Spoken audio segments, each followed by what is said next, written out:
క్రీస్తు వలన విని మీకు ప్రకటించు వర్తమానమేదనగా దేవుడు వెలుగై ఉన్నాడు, ఆ వెలుగు ఆయన యందు చీకటి ఎంత మాత్రమును లేదు. ఎందుకంటే ఆయనలో చీకటి అనేది ఉండదు.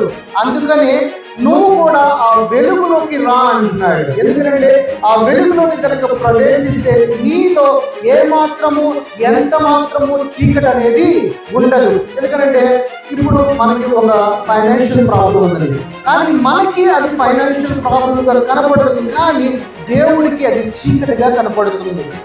ఈ రోజున నీకు రోగం ఉన్నదనుకో, రోగము నీకు ఒక క్యాన్సర్ గానో లేకపోతే ఇతరితర ఒక బీపీ గానో షుగర్ గానో థైరాయిడ్ గానో వివిధ రకాలుగా రోగం గానో వ్యాధి గానో కనపడుతుంది, కానీ ప్రభువుకి అది చీకటిగా కనపడుతుంది. అందుకని ప్రభువు నేనేమన్నాడు, నువ్వు వెలుగుగా మారు అంటున్నాడు.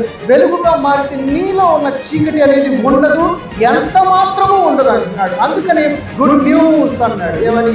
నీ శరీరం అనే బంధకుల నుంచి బయటికి రా. శరీరంలో వెలుగు అనేది ఉండదు, ఎందుకంటే అది ఉన్నా కానీ ఆ వెలుగు, ఎందుకంటే ఆ శరీరము టెంపరీ కాబట్టి, నీ ఆత్మలోకి నువ్వు ప్రవేశించు, ఆ వెలుగు నిత్య జీవంలో ఉంటుంది. కాబట్టి నీవు నాకులాగా వెలుగుగా మారమన్నాడు.